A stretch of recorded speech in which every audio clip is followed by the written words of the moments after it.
Welcome back to the Big Blue Lifers podcast. I'm Mr. U. That's Jess. We're here to talk all things New York Football Giants. A whole lot to talk about. And coming close to the end of the season, so everything is getting ready to change dramatically for us. Before we get into all that stuff, man, I want to check on you, brother. How things going over there?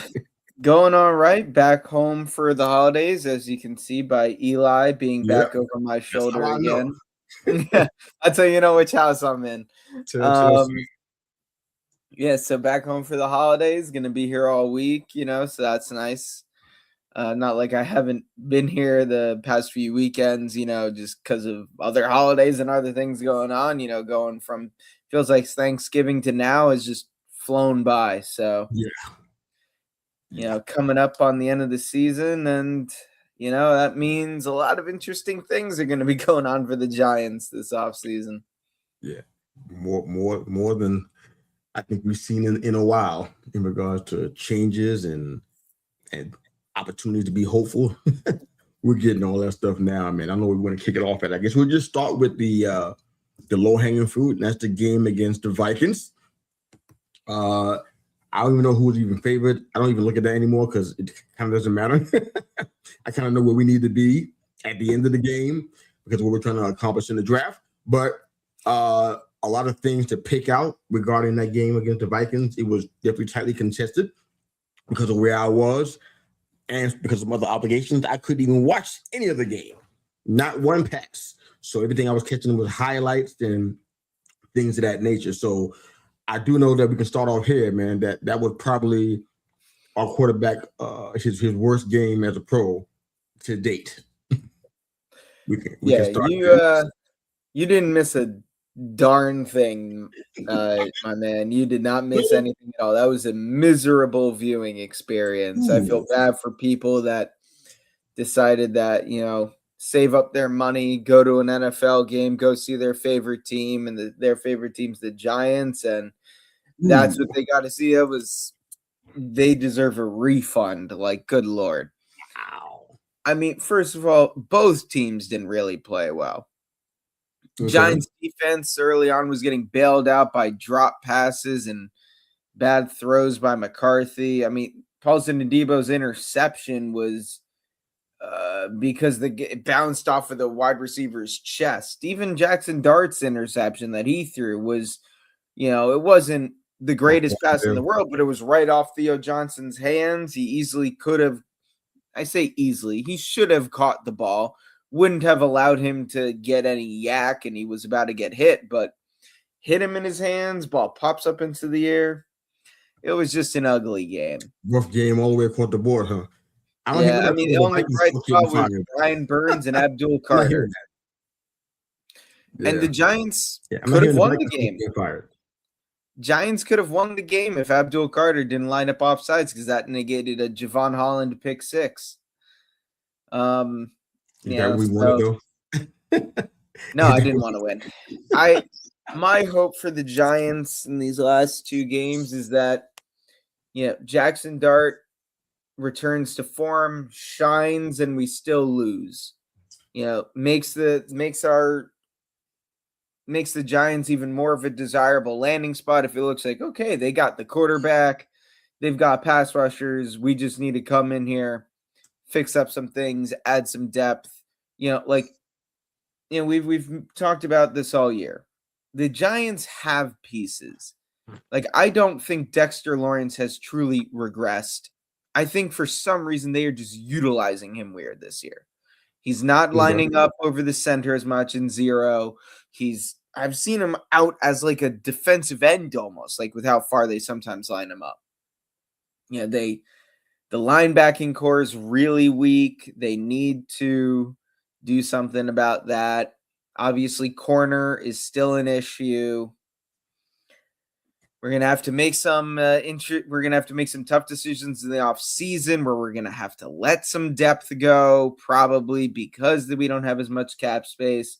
Now, some people are saying that Schoen has completely destroyed the cap. That is not true. We're gonna have to move money around. Some guys are gonna be cut. Some guys are gonna be traded. But there are ways to free up. I think we can free up an extra like $30 to $40 million in cap space to make the re-signings we need to and sign a guy or two in free agency. Yeah. But there are going to be tough decisions to be made. And the Giants really have the guys on the roster have not helped themselves with their poor play. I mean, Deontay Banks continues to be maybe the worst corner in football, the worst starting corner in football. And he's not even a starter anymore. He just has to because Cordell Flott went down with an injury. I mean, Jesus, we can't even get anybody to stay healthy. Andrew Thomas is done potentially for the year. You buried the lead on that one because I haven't heard that at all. Wow. Kayvon Thibodeau's done for the year. We knew that before the game. Our offensive linemen can't stop having babies. Good for them. But John Running had to miss the game. So Dart was running for his life. Everything about the game was just painful to watch. And that wasn't even the last game. It's still we still got two. That's the part. And knowing this team, knowing this franchise, we are about to go out on Sunday and beat the brakes off of those. Beat the brakes off the Raiders. And that's what it's gonna be. And then we're not gonna get the number. Somehow we're gonna go from 1 to 5. We're somehow gonna fall behind the Jets by winning on Sunday. Like, it's just. Wait a minute. Do we know that? That's a big drop. Yeah, because every team behind us right now has got like the same amount of wins, the 3 wins. Yeah, that's a big drop. I guess it depends on who the Browns, Jets, and the Titans and the Cards are playing, because I'm not sure we're going to drop down to 5, but I just thought a loss would at least put us at round 2. I didn't think that we'd fall all the way to 5. Because there's an angle for 2, depending on how people view the quarterback position. I know you weren't a big fan of Dante Moore that high in the draft, but if he there's some things that he can do upcoming that can propel his stock, put him in the top 5 potentially, and that could make that a lot more interesting place if we are at 2 in the draft. But you want to be 1. We want to be 1 last year. It didn't work out for us. So I think this is this is where we are right now. That game that you witnessed, I didn't get a chance to see, which is I'm kind of grateful. I didn't have to watch that. But this is with all of our starters, right? The ones that were available. What's our approach to going into this game? We know that we have a couple more left. Are we putting the starters out there? Because if you want to go, you have to. Do you pick or not? There is zero chance. Words cannot even begin to express how surprised I would be if fully healthy, like Jackson Dart is fully healthy, and they just put Jameis out there. That's not happening. As much as Giants, I'm talking about everybody else. You just talking about one. Yeah. You single out one player. Maine Illuminar, John Runyon. I don't know if JMS is going to be playing next week because he went down with an injury, and Austin Schlottman had to come in for him. But like Brian Burns, Abdul Carter, Dexter, we win this game or not? They're going to go out there. They're going to try to win. They don't care about the draft pick. What do you want? Oh, I want us to lose. I want to get the number 1 overall pick. I want to use that to trade with the Jets or the Browns or the Raiders or whomever who's going to want to trade up for a quarterback and just take all the draft assets. I want that to happen, but I can tell you right now with 100% certainty that Mike Kafka and the rest of the organization are going to be going out there on Sunday fully intent on trying to win this game. That is what will happen. Last year, we set the Giants franchise record for most consecutive losses with 10. This loss on Sunday against the Vikings was number 9. If we lose against the Raiders, that ties the record, and then the season finale against the Cowboys would have a chance to set a whole new one. But we are going to be going out there fully intent on trying to win the game. That is what will happen. Every healthy player, Every healthy starter will be playing on Sunday.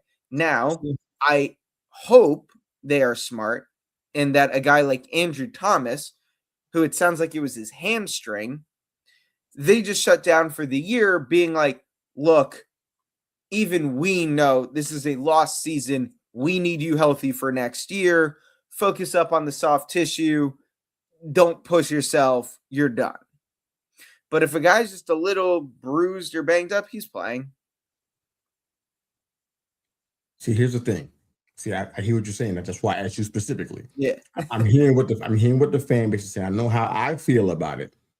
You know what I'm saying? But this is a peculiar spot for us to be in right here, because I believe that we actually need the number one pick. The reason why I'm saying that is because what we talked about on multiple weeks about where we are in the draft, the amount of draft capital we have, the lack of comp picks, it's kind of where things are. And on top of that, even though we see a glimpse of the future with some of the players that are on the team right now that we think will be mainstays and part of the brighter future that the Giants are going to have going into next year. But at the same time, we got so many holes to fill. So we know we need draft picks. So that's why I say some Giants fans may not agree, but I say we need that number one pick so that we can be able to trade back and get capital. I know some might say, you know what, we're going to take Reese at 1. Yeah, we need linebacker really bad. We need linebacker for the past 10 years, maybe even a little bit more than that. So we need to have a star at that position anyways. At the same time, you know, the number one pick will get you that. You got to go through you got to wade through no nonsense. You're at the top. You can pick who you want, who you need, who you value at that pick. So picking Reese will solve the problem there, but it won't solve the draft capital problem. So I'm like, so we need number one to have leverage for this. But at the same time, it's like you said, we might go there and beat the brakes off of Las Vegas. It could happen. Or Geno Smith might call us a revenge game in his mind. Or it's moving him off of the team, and he may just come out there and light it up. He has the potential to do that. Don't get it twisted. He can throw for 300, 400 yards. He's done it before. The interceptions are always there, though, but he's done that. Pass yardage-wise, it's not impossible. We got a bottom 5 run defense, which is like, gosh, when did that happen? They got Austin Gentry, who had some big ones yesterday. I mean, can you not see that happening against us easily? I mean, it's not. Gibbs did it. So I know that Gentry, who I think is maybe perhaps less talented than Gibbs, can still do that as well. So we're susceptible to that in the run defense area. So I don't know how this is going to look, but I'm just asking about the motivation. If our motivation is to win this thing, then we're good with whatever it is. We'll end up in the top 5 picks. I think I asked you this last week, didn't I? Would you be good with a top 5 pick? Would you be okay with that? I don't know how much leverage you have for somebody who wants a quarterback to move up, but we could drop down from a top 5 pick. It's not impossible, right? Well, I mean, if we go out there and we win, assuming I'm looking at the season predictor going through different scenarios right now. If just the teams with better records all win next week, and then the Giants beat the Raiders, there is still a way to the number 1 overall pick, but we would need some serious help. But if we beat the Raiders next week and every other team that's around us still loses, I think we fall to 3 or 4, something like that. But if we then want to get the number 1 overall pick, the Raiders would have to beat the Chiefs in week 18, and the Browns would have to beat the Steelers in week 18. And then we would get the number 1 overall pick due to tied record and strength of schedule, assuming other things play out the way you would expect them to. Well, based on the roster changes that are happening in Cleveland, the chances of them beating the Steelers now are almost nothing. I think Judkins is down, and he may not be coming back for that game. So that's going to be a big problem. The only thing there is that also DK Metcalf is done for the regular season. His suspension just was announced next 2 games. rest of the regular season. But the only thing about that is that, and this, I'm living in the fantasy world. That's how I know about some of this stuff. But he hasn't been a strong contributor to their offense for whatever the reason is, drop passes, whatever it is. Maybe Rodgers just not looking at him that much, so he doesn't see a lot of targets. So that may be a minimal loss. The Titans and the Saints game is one I think is going to be really interesting because I don't think the Titans are trying to lose any games, even though they're pretty high up in the draft. They went out there and took it to KC. I know they depleted without having Mahomes, but they took it to them yesterday. So them beating the Saints is not impossible. After that, we're talking about the Cards and the Jets. And I'm just trying to see who the Jets are playing the Patriots. I don't see them winning that one. And then they play the Bills in Week 18. The Jets don't have a winnable. We needed the Jets to beat the Saints this weekend. They couldn't do it.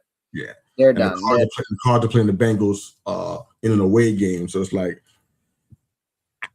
really hard to tell what's going to happen with that one. It could be because Brissett is out. He's rolling. I think it's like 11 straight games now. He's throwing for over 300 yards. I think it is. So he's out there rolling, and I don't know what kind of Bengals team he's going to see. So a win there helps our cause as well, man. But I guess I don't really know what to expect with this.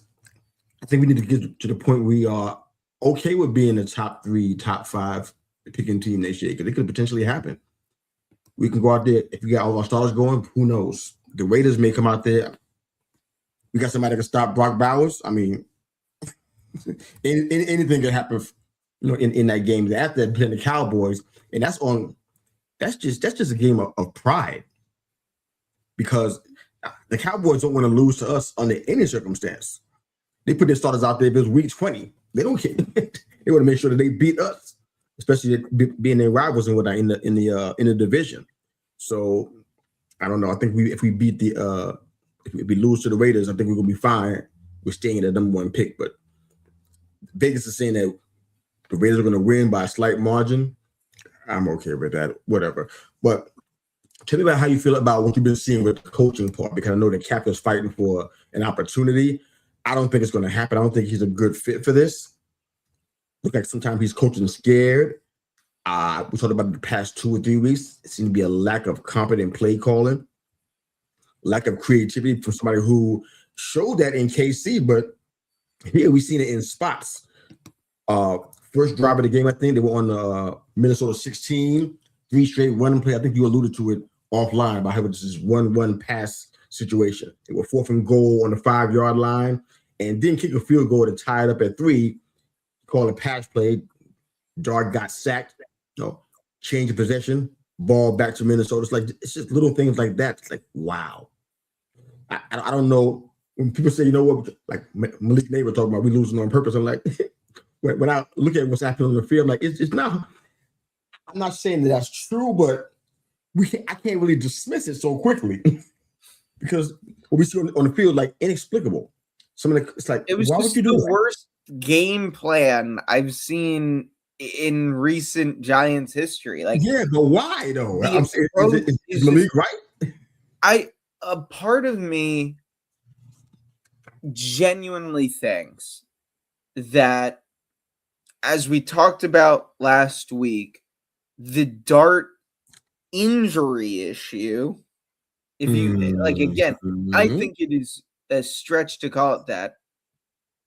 With the media cycle, some of even the Giants beat writers reporting on it, and a lot of them are close to the organization. The national media talking about how Dart's an injury risk, and we should. What does that even if we mean? get the number 1 overall pick, we should just take Mendoza. That is something that is circling.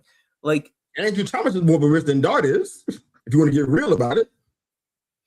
I think that reached Mara and some of his people, and they're terrified about. Again, I don't know if this is like something that would move forward into the future, like next season, or if it's just like, something they're concerned about for this season. But I think they might be telling Kafka, look, if you want us to even get, help you get a job elsewhere, you need to make sure Dart stays healthy for the rest of the year. So that way this again remains an enticing job for potential GMs and coaches. Now, if a GM comes in and genuinely thinks like, hey, Dart's not, like he's too reckless, all this sort of stuff, I think that would potentially destroy the locker room. Like, this isn't Madden. This isn't a video game where you can just It's not. trade Dart for whatever and not have it affect the locker room. Like, Scatabo and him, best friends. Him and Theo Johnson, sounds like very good friends. I don't know what his relationship with Malik Neighbors is, but we saw how hype Neighbors got for him in the preseason. Like, clearly he is well liked in the locker room. He and Abdul Carter have the whole Anakin Darth Vader thing going on since they're both big Star Wars nerds. Oh my God. Like, there is clearly a connection that Dart has with these guys in the locker room. So just talking about like trading him, like, yeah, these guys are now professionals, they'll get over it. But that's still like, what would that say? What would that tell this organization about the new coach and the new GM? Like, this isn't Madden. So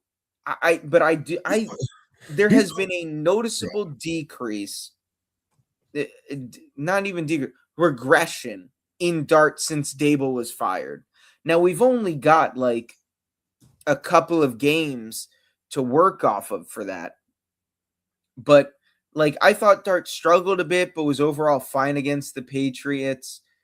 But the last game that we saw Dable coach Dart in was the last game Dable coached, and that was Chicago. And that happened to be the only time Dart actually had a concussion, had an actual injury. And then we got Kafka calling plays and being the head coach for 2 games with Jameis. And then, Dart came back and he just hasn't looked quite the same. Now, again, I think we've seen him run less. They've called less design runs for him. And again, I think it's just this cycle that's where we are not allowing Dart to reach his full potential. And that's really kind of spoken to me about like Shula and what's his name? Hayes and Minter. Like, I liked with the names that were put out there for this coaching search. I liked a lot of the Halfley, Shula, Halfley, and Minter were some of the top names. And I was like thinking to myself, like, what could they do with this defense, with these pieces? Dexter Lawrence, another year to get healthier and get back into it. Brian Burns coming off his career best year. He's probably going to be named an All-Pro. Abdul Carter's really seemingly put it together down the stretch. He had another very good game that makes 3 in a row here. What could they do with some of these pieces, especially if we attack the defense in the draft to shore up a lot of, the holes there in the secondary and the linebacking core?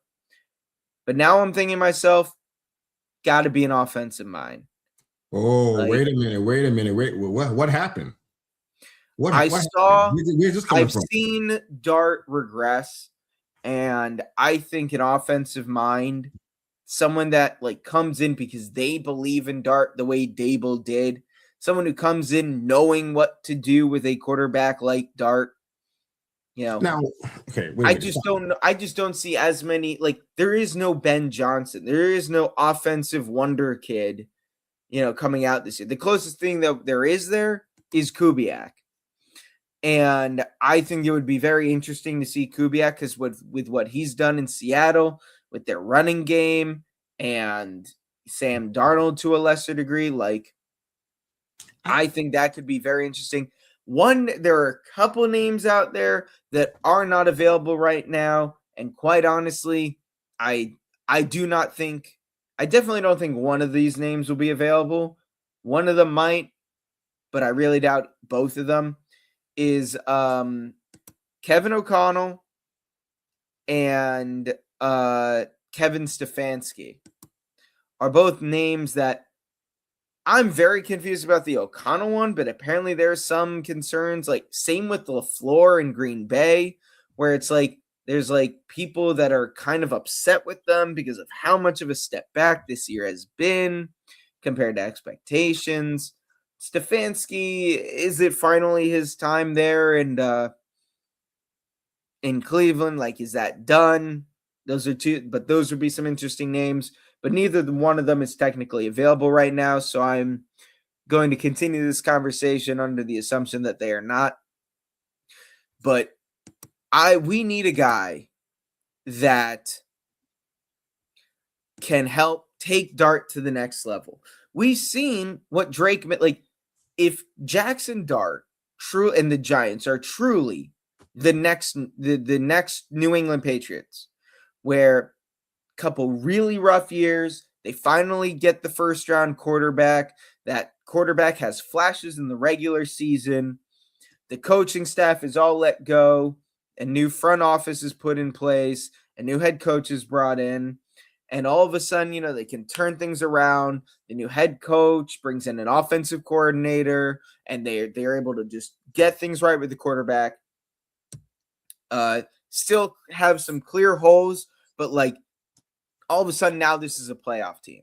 If Jackson Dart not even needs to be Drake May level good, but can just, with the right coaching, take that next step, all of a sudden we're not blowing 10-plus point leads in the fourth quarter.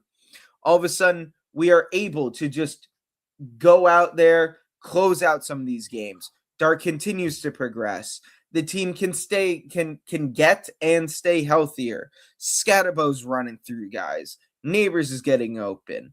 And again, another thing that this game really proved to me that I'd been mostly on the side of, but still somewhat on the fence of, like, where should we go with the first round? Go out there, draft Carnell Tate, draft Mekhi Lennon. I think it's a lemon. It's lemon, like the fruit.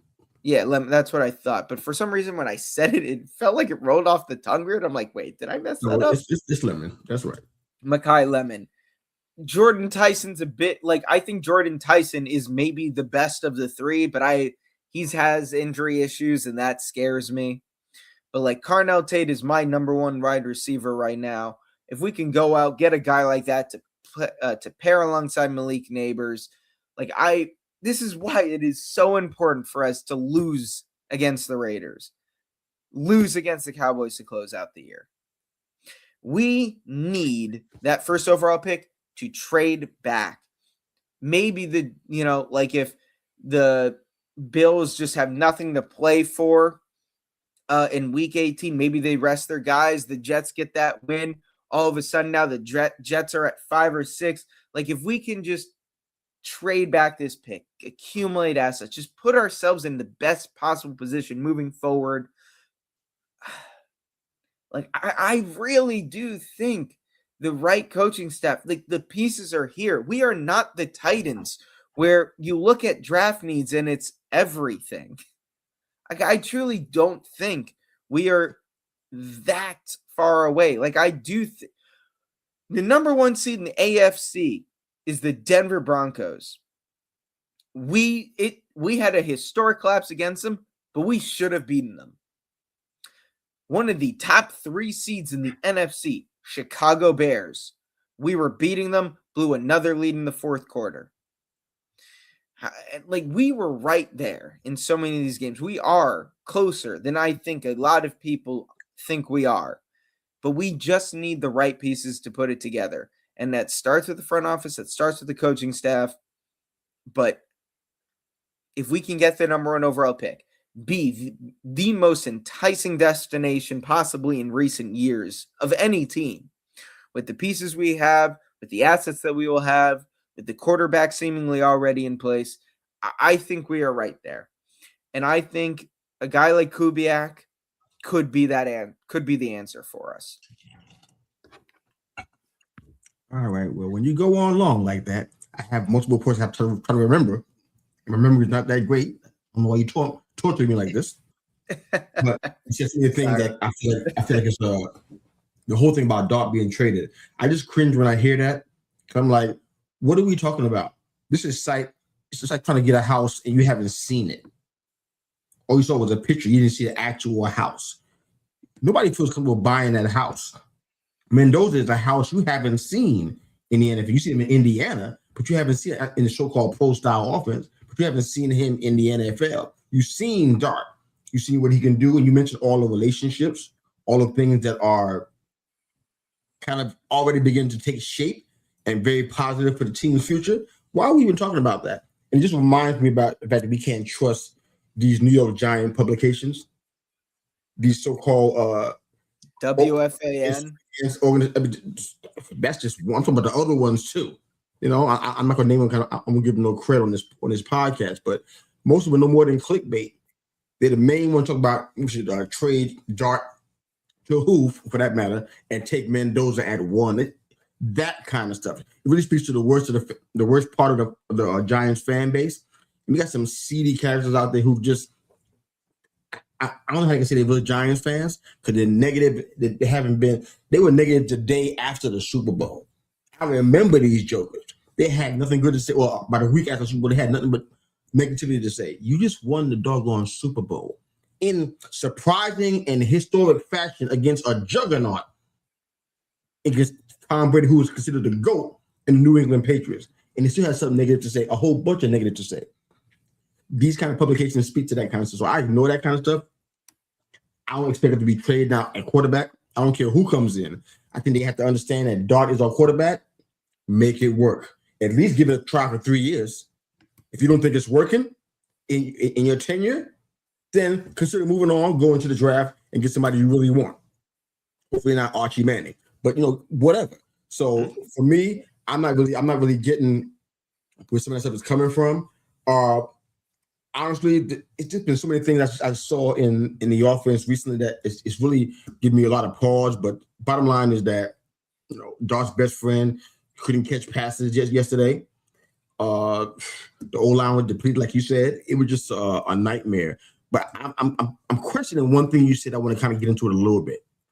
I'm trying to figure out why we don't think that you can bring in a guy like Hafley. Just for example, he's the guy I thought was the best of the defensive bunch. I could be wrong on that. I don't know everything. But have a OC guy that come in, a real competent OC guy that can help Dart with his development. I don't understand why that's not possible, because right now we don't even see it. We don't have even a list of OCs, because I think we wouldn't even see it until a head coach gets hired, I guess. It seems that's kind of the pattern. When the head coach is hired, then you start seeing the list of the OCs and DCs that are available. You don't see it before that, it feels like. But I haven't seen a list of that at all. I don't know who's out there. Those guys that could help Dart really develop might be available. And we can still have Hafley as our defensive-minded head coach, and we need it because the level of talent and potential that we got in the defense that we're not really capitalizing on, it's ridiculous, man.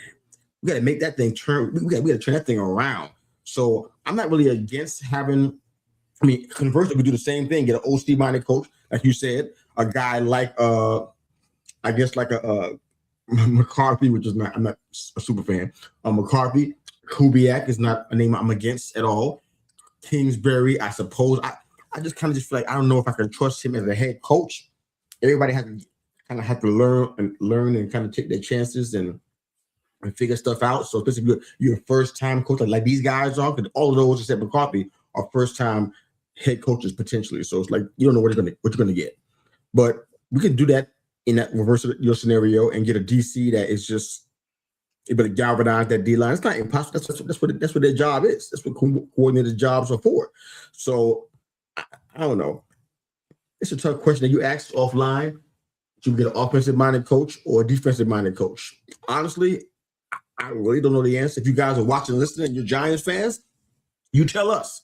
What's the best route for us as a team where we are right now? Get an offensive-minded coach or a defensive-minded coach. Bring your arguments along with your answers, and we can kind of determine, what makes most sense. I mean, yes, we're going to keep on kind of flowing through, because honestly, I don't know the answer right now. I don't know which one is best for us based on where we've been at. Historically, defensive-minded head coaches have been better for us. It kind of leaned into who we were as far as identity goes. But like we talked about last week, if our identity is changing and we're not doing that anymore, and we're going to a high-powered offense, if that's what we're doing, then a defensive-minded coach might not be the best route here. We might need an offensive-minded coach who, kind of sees things from all angles and helps us to increase our scoring in a league that seems to be doing that across the board. So does that make sense? What do you think about that? Are you pretty solid that we need to have an offensive-minded coach now, or you kind of split down the middle a little bit? I'm still split. I'm leaning more offense than I am defense now, just 60, because 40? yeah, I'd say it's 60-40. Like again, like if we bring in a Shula or a Halfley or a Minter, I would not be upset about that, but I don't know what Morrow wants, None of us know. Is he scared? Is he going to be scared to continue looking outside the family, essentially? Like he's like, oh, we tried it and it was a disaster. If we finish with 2 years, that'll be what was the two worst seasons in Giants history to end things. Shane will be gone. Dave will be gone. We're cleaning house. Is he then going to just go back to the safe space of familiar names like a Lou Anarumo, a Steve Spagnuolo? Again, while I wouldn't love it, I wouldn't hate it as much with the McCarthy. Like, I think and the interesting name right now is Marcus Freeman. And apparently that is the interest there is real. I like the theoretical idea of what Marcus Freeman would bring. I just don't think it's going to be, I don't think it would work. The whole idea around the Marcus Freeman thing is that he is a leader of men. He is able to rally. The people he coaches love him. He's clearly got the Notre Dame locker room on, like hitting on all cylinders. It's the idea is that he is this young leader of men who could be the coach for the Giants for theoretically the next 20, 30, 40 years or whatever. And we would get this guy who's a young mind with young ideas, but is also, the Dan Campbell type of motivator and team rallier. But there is such a difference between coaching college and coaching the NFL. Forget even the schematic differences of the speed, and even the hash marks are different and all of that sort of stuff. There are little rule changes from even how you can run an RPO. Just forget those differences. There is a difference between leading a bunch of 18 to at most 24-year-olds and being a leader in the locker room of guys that are 30 to 38. You've got the young guys and then you got the older guys. Like, I don't even remember how old Marcus Freeman is. But depending on his age, some of the guys in some of these locker rooms might be older than him. He's 39 years old. There are guys in this league who are older than him. Now, he is a little older than I thought. I thought he was closer to 35, but I guess that would still be, he's still older than anyone on the Giants outside of Graham Gano, who might not even be here by the time he really gets into the room to be coaching things. But, how do they respond to that? All of a sudden, now he's not juggling NIL money. He's juggling NFL money. There's just a difference there. And it's not something that I necessarily really want to take a risk on. A lot of the times when these guys come from college to the NFL, like Pete Carroll's really the only one that I can remember really working out. A guy who was a college coach and then went to the NFL. But if I'm remembering correctly, I think Pete Carroll was NFL, then back to college, then back to the NFL.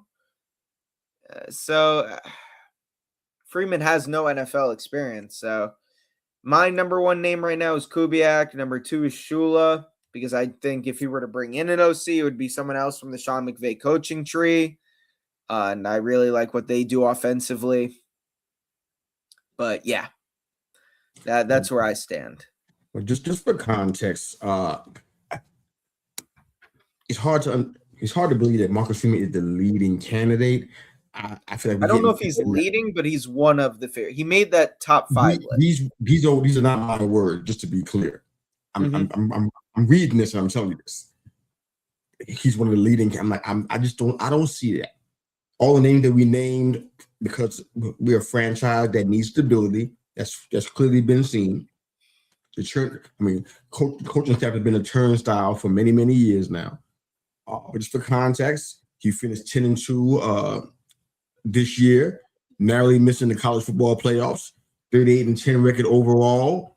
In the postseason, he got a 5-2 record, so he's successful for what he does. Him being a leader of men, like you mentioned, very, very important, especially in the NFL ranks. But I don't know about the leading candidate part. If I had to put him in the list, he's probably going to be somewhere in 7 and 8, if that much. And a lot of guys are like ahead of him. I even like McCarthy ahead of him, just because of the NFL experience. But he's seeing a championship, so it's not like he doesn't know how to win. Because he did it over the Cowboys. I feel like that he was a little bit of a scapegoat out there. Not to praise our division rivals, but I think he was a scapegoat a little bit with things that happened, and it wasn't really his fault. A lot of it was Jones getting in his own way, and then some stuff on the field personnel. So I think that McCarthy still has the ability to lead a winning team and turn a franchise around. I think he can do that, but he's not high on my list either. I like Shula, but I'm sure I like him number one like you. I love Minter for a lot of reasons. He's not even number one for me either. I think I like Hafley up there if we're looking at defensive-minded coaches. If we're not doing that and we're trying to go for a different route, I love pulling from the quote-unquote Sean McVay coaching tree. I think that we can use that kind of stuff. I ain't saying that we're going to be the greatest show on turf, but it'll be really good to have some high-powered offenses in New York, because it's something that we don't see very often. As a matter of fact, I'm not sure the last time we've seen that. We have a little anomaly. We had these big scoring games. We did that this year under Jackson Dart, but it was like 35-point game. So it's like I think even a 40-point game, I think too. So we've done it in spurts, but consistently we can't do that. And all the other teams, well, the majority of the teams are ramping up their offensive prowess. We got to match that. Either we're going to shut them down defensively so they don't score as much, or we're going to outscore them. I feel like we need to have the ability to do both because of who we may play each week. We need to have that ability. So what kind of coach did that get you? Offensive-minded, defensive-minded? I still don't know. But I like the Shula name. I like the Hafley name as an option. I like the Kubiak idea. I'm hesitant about the Kingsbury for the reasons that I already mentioned already. I don't think I feel super confident about that. I think it boiled down to what's John Mara going to do in the offseason. Like you said, we have no idea what he's thinking. All this stuff about Marcus Freeman, where's that coming from? Is that coming from Mara or is it coming from Schoen? I feel like it's probably coming from Schoen. If he's somebody who's not going to be around, then what's the point of all this stuff? So it's like, if you're going to be the GM, why do this? So I'm really anxious a little bit to see what happens when we get to that last game and we know it's already going to be shut down. We know we're not going to the playoffs. It's over. People are going to be cleaning lockers out for the final time. People are going to be trying to figure out their housing situations and all that kind of stuff. I think he needs to be one of them because I want to find out where we starting with. I want Shane to bring people in that he wouldn't be around to see play and coach. So I want us to make quick movements there and get in the guys that you want to have there, or are you opening up the GM spot for GM free agency, if you will? I don't know what we're doing there, but I kind of feel like we're in a hurry. Did that make sense? I feel like we don't have a lot of time to really mess around here. You got the head coaching search is already heating up already. We already become a destination. Got all these coaches who are putting their names in the hat. Say, I would love to do that. Even unnamed guys that won't say anything. Why they being anonymous? Because they're on somebody else's team right now still. That's why. And they say, you know what? I love to be in New York with that defense and that offensive core. I'd love to be a coach in that team. That'd be a dream come true. And they're saying words like that. So you got that going over there. You got the GM that's in question. It seemed to be an uncomfortable situation. So we'll get to that as we move on a little further in talk. I want to get into a few other things. Do you want to talk about the defense a little bit? Yeah, I mean, it was another big day for Abdul Carter. Again, one of these enticing pieces for any coaching candidate, especially, some of the more defensive-minded guys. I think over the past 3 games, he's had something like 14 tackles, 3 sacks, 4 tackles for loss, 2 forced fumbles. He's closed out on lanes really well. On the, I think it was on the Brian Burns forced fumble. Either it was a screen or there was a screen option to the passing attack. He saw that, recognized it, got in front of it, forced McCarthy to hold the ball a little bit longer, which allowed Brian Burns to come in, crack him, just force the ball out, and we scooped and we scored. But we continue to have these issues with third and long, and this has been an issue all year. We might be the worst third and long defense in NFL history. We allowed 3rd and 11, 3rd and 12, 3rd and 14, 3rd and 10. We had them in like 3rd and 16, gave up 14 yards and then let them get it on 4th and 2. Like, it was just, the defense will play well and then suck. And it's, what is going on? How does this keep happening? How have we not fixed this? Like, it's one thing if for the first couple of weeks, it's like, okay, there's clearly. And you wonder why you have to have a defensive-minded coach? You wonder why? Look at what you're saying. And what you're saying about a high-powered offense, theoretically, we get the right defensive coordinator in there with Kubiak or whomever. He's not Charlie that's for sure. He's not, and all of a sudden, it's stirred up. Like, it gets to a point where I don't know if it's a coaching issue. I don't know if it's a personnel issue.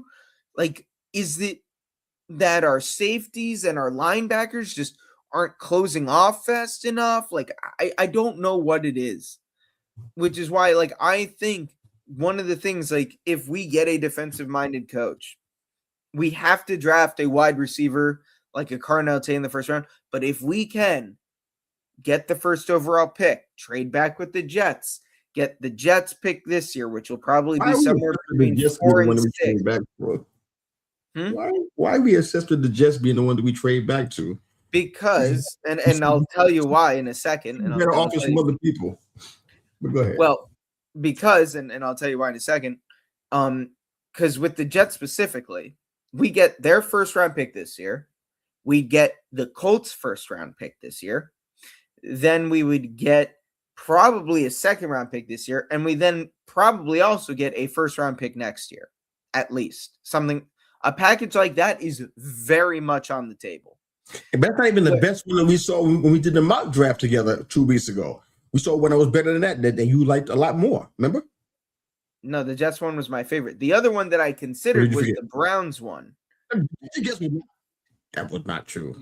Okay, go ahead. Well, maybe at the time that we did it, maybe the Browns one or something like that was just as enticing.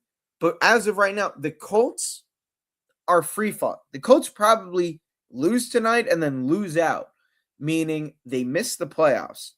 The other teams where we could hypothetically get another first round pick were either like the Browns, where the other pick is the Jags pick, which is going to be a playoff pick. So it's going to be potentially much further back, depending on how far the Jags make it.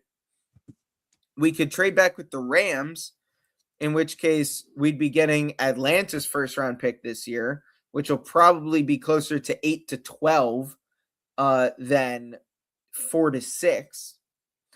And then we'd get the Rams first round pick, and then we might get a first round pick next year, but that would be the Rams pick, and we expect them to be good. Like I said, with the Browns, and then there would be the Cowboys. But actually, I don't think they have a first round pick an extra first round pick anymore, because I think they gave that up for Quinn Williams. So if we wanted an extra first round pick this year, to draft Carnell Tate at wherever, in the top 10, and then, let's address linebacker, draft a Sonny Styles. Let's draft a corner, Mansour Dulane. Offensive lineman.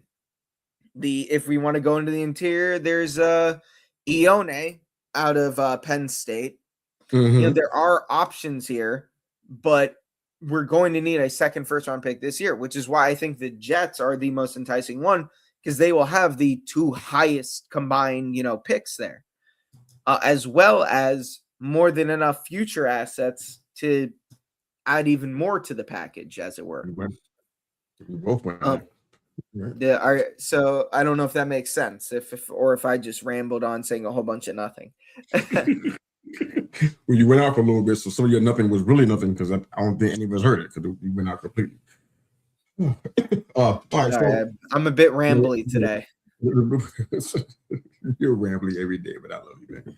But yeah, so this is interesting. I'm not really sure. That's in the Jets offering is not good. Just like there's so many other factors that we haven't seen yet. Like I mentioned, the Dante Moore impact. Because I mentioned, I think the last week that we talked about this was the week after our draft, so it had to be last week. I mentioned how there was maybe, I think I mentioned like 5 or 4 or 5, between 4 and 16 that we didn't know for sure we need to have a quarterback. And some of them were not even in the upper echelon of the first round. So they have to move up in order to get that. So I'm sitting here like, okay, I know that you were thrilled about Dante Moore, but I think that his stock is rising. And what he does in the next couple of weeks or so is going to determine whether it rises to the level of a place where a team wants to move up to get him. That puts us in a good spot, even if we're not at the number one pick, but you never know. With next week, we never know what's going to happen. It's kind of hard to tell. But if we're in the top 5, I think we still have some leverage. Maybe not trade with the Jets type leverage, but we still got leverage with a team who wants to get up there and get either Mendoza or Moore, whoever is available at the time. Honestly, man, I'd love for you to make an argument for or against some other guys that you don't ever mention in the wide receiving core, because I feel like if we do drop down, you probably can still get Carnell Tate, maybe, if you like him in the top 5. I think it's possible. I'm not even sure that him or Tyson will even be in the top 5. I'm not even really sure about that. We can look at mocks and big boards all day long, but at the end of the day, I mean, I seen Reese at the number 1 spot for the first time ever today. That never happened in all the months I've been watching it, all the weeks I've been watching this. So I see Ruben Bain up there for number 1 forever, and now all of a sudden he's not there anymore. So it's constantly fluid. It's always changing. So you never know. Even after his game the other day, you can decide if his draft stock went up or down or not based on that Miami game. But guys like Denzel Boston, been watching them for a little bit. Guys like Lane, these are guys whose draft stock is rising real quick. And these are guys that you're not naming. Brazil out of Tennessee.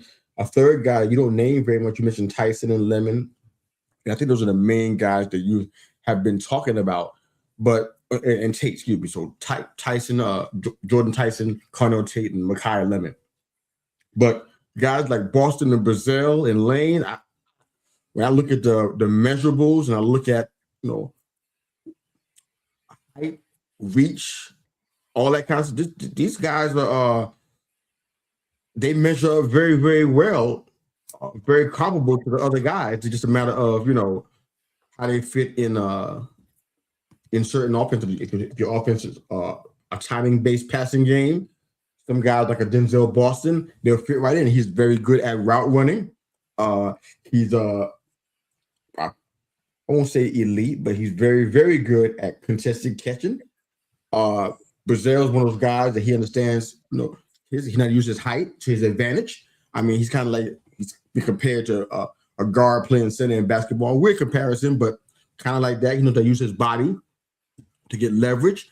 Jacoby Lane has some of the measurables as well. It just his 40 time is a little bit less than almost everybody else, but he understands what he does as far as using his 6'4" frame. I mean, you got guys, man, that we get the opposite Malik. That's not a downgrade. That's still a good thing. And if we get too low in the trade back potentially, we might have to look at guys like that. How do you feel about a Boston or Brazil or Lane, just for example?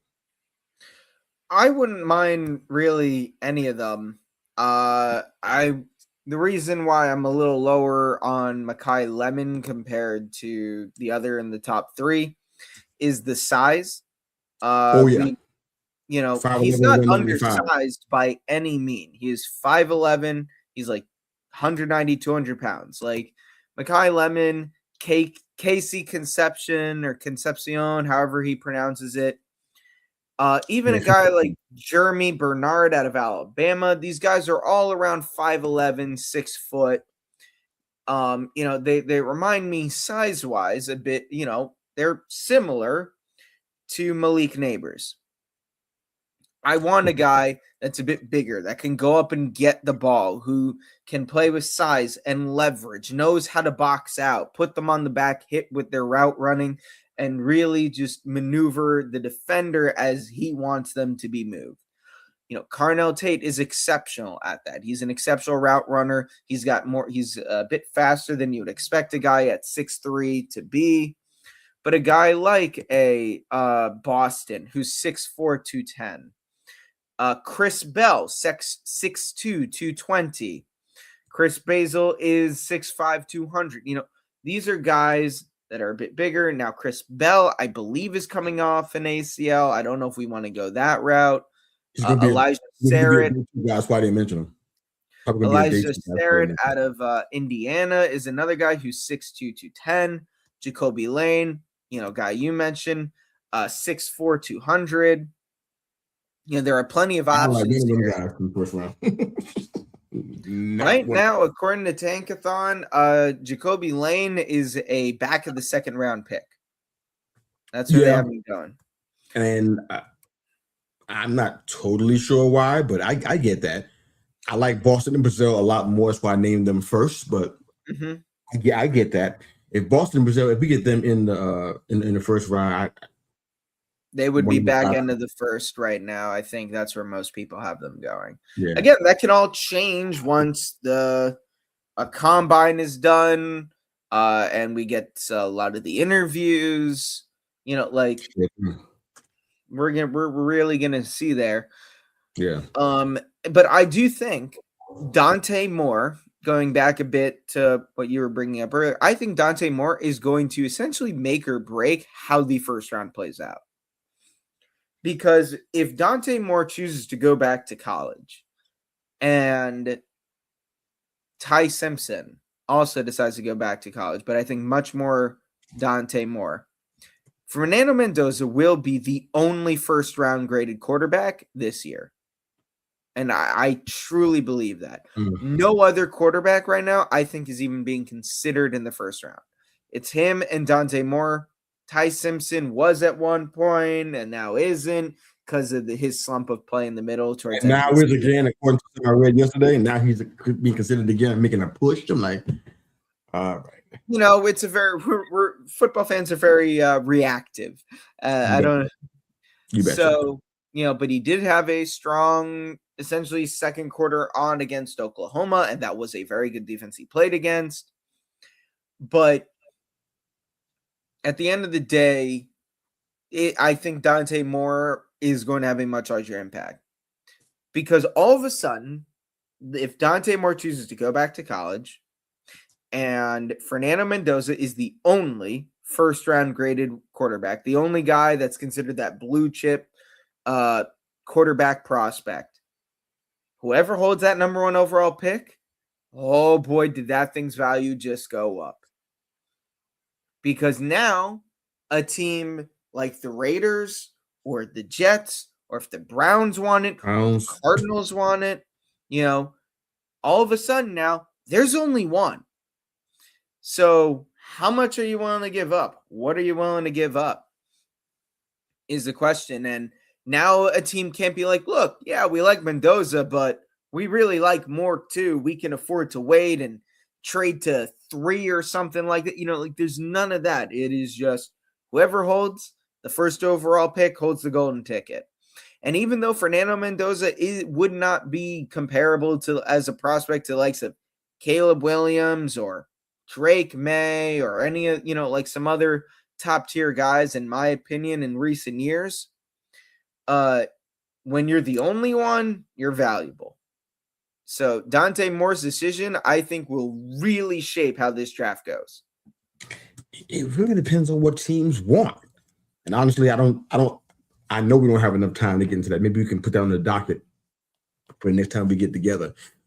what are the teams like the Browns and the Jets and I blinked out the Raiders and I'm missing somebody else. Browns, Jets, Raiders, and oh wow, blinked out. But whoever that is, the other team that needs a quarterback as well. What are they looking for in a quarterback? What do they want? What kind of quarterback are they looking for? Because that makes a big difference. If you want somebody who's just probably a pure passer, Dante Moore probably the best quarterback in the draft for that. You know what I'm saying? Mendoza's that West Coast guy, and he just and Ty Simpson is, I guess, the one because he plays at Alabama. I hear that every time an Alabama quarterback comes out, how he's most ready for the pros. Played in the pro style offense for 2 or 3 years, so now he's the most pro ready is the word they use. It's like, okay, Jalen Milroe was the most pro ready, and they said it all in all the draft evaluations, and now he's the most pro ready on that bench behind Sam Darnold. So it doesn't mean anything, not in theory anyway. So this Sam Darnold gets hurt, it doesn't mean anything. So Simpson seems to be rising up in the ranks. But what kind of quarterback are they looking for? What do they want somebody? Does Jets want somebody like Mendoza or want somebody more like Moore? I can probably guess that because of who's coaching them. I probably can assume the answer to that question. But the Browns, I have no idea because they have a horrible quarterback track record, and I can't really tell what they're looking for or what they're trying to accomplish. So that's why I can't answer there. But maybe we can get into that. But honestly, for us, I know that quarterback is not our issue. We need wide receivers, so we're doing that for sure in the draft. O-line and wide receiver probably going to be our biggest focuses, I would guess. I feel like linebacker has to be addressed, but it's going to be addressed with the top pick. I'm not sure how comfortable I feel with that. I don't know where you stand with that, but we got to address linebacker for sure throughout the draft and or free agency. But any of the last closing thoughts, man, or opinions before we get out of here, man? What you thinking? I'm thinking we really need to lose to the Raiders. Okay. I know, man, but you want to put all the starters out there. I'm like, here's one thing. Because when we know about Tay Banks, just no offense to Banks, I'm sorry, man, but he just not. I said this like I don't know how many months ago it was. I got a little pushback from you. I'm like, he's just not good. He's just. I don't mean the head. I'm talking about period. When he gets inside there, he becomes a liability immediately. Thank God for 7th round Corey Black to come in and bring stability. The 7th round selection brings stability at that position because he couldn't do it as a veteran. He's just not good. So if he plays a lot of minutes, that'll help us to get what we're looking for. If he plays, that'll help us out a whole lot. I don't know what else can help us to accomplish the goal that you have. I don't know, because you said you believe Dart's going to be in there. I pretty much agree with that. If Winston comes in, we have as good of a chance to win with that. So that's not the issue. I'm concerned about the other pieces. Probably on the defensive side, probably going to be the key to the game, how the defense plays. So you don't want to put no reserves in. You want to put all the starters in. I don't know what's going to happen, man, but I hope we do lose that because I'm sure we're going to lose against the Cowboys because they're going to be fired up to beat us. And I don't see us stopping Lamb and Pickens. Just don't see it. I don't see anybody that we got on the roster that's going to be able to do it. Those guys are, give all respect where credit's due, man. When they're playing and they're rolling, those boys is rolling. And Javonte Williams, formerly the former Bronco, that man is running on everybody. He's running hard and angry. I think he's working towards a contract because right now I don't think he has one coming up after this season. So he's running hard. And if our defense looked the way it has recently, bottom 5, they're saying, Williams are going to run all over. So that's going to be an automatic L, which is good for our draft stock. But the Raiders one, that's been the challenges for me. Are we going to beat the Raiders and why? Are we going to lose to the Raiders and how? How is it going to happen? What's going to happen? Lose to the Raiders? It's because their defensive line feasts on our injured and battered offensive line, and if we beat them, it's because, well, we do have talent. As we said to start this, we do have talent, and the Raiders just don't have much. We didn't get into this before, but maybe we can just take a few minutes to touch it now. But think about this: we both want the same thing. Mhm. That's what makes this game so peculiar. I mean, you couldn't script it any better. They want the number one pick because at number two, they don't have a whole lot of leverage to get the guy that they want, which I think is Mendoza, especially because he has these West Coast connections as well as just the kind of offense that he played in. I think he's the Raiders pick. I don't think it's a big secret, but it's hard to get him from two.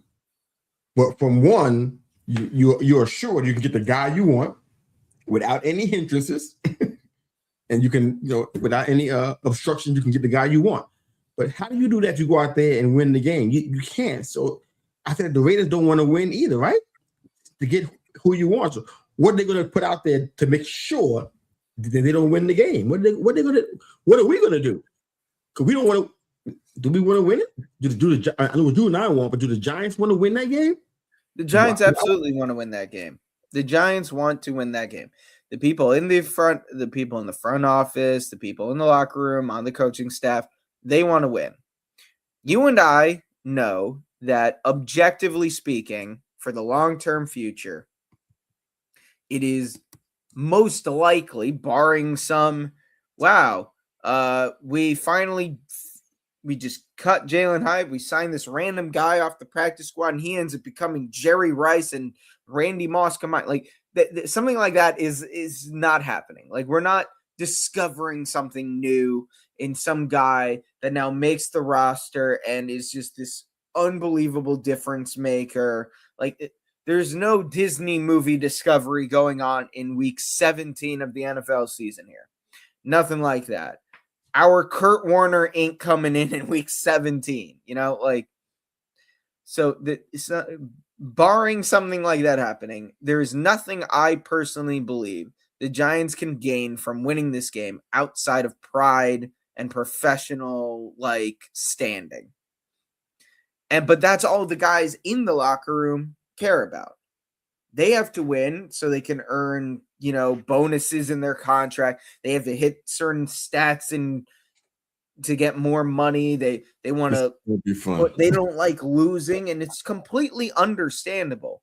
But again, as we said much earlier in the pod, when you remove that from it and you just look at, okay, what will be best for the team moving forward? It's to just suck it up, lose this game, get the number one overall pick. That's what needs to happen. This will be fun. This is going to be a terrible game to watch. I probably won't be able to see it based on who's playing. So I'll be trying to follow this in some weird way because, it's going to be fun for me. But where we are and how you listen to this podcast, thanks again for making us a part of your football discussions. You can find us on YouTube, Facebook, and of course, on all the listening platforms. Thanks again for watching and listening to the Big Blue Lifers podcast. That's Jess. I'm Mr. U. We talk all things New York Football Giants, and we bleed blue, baby.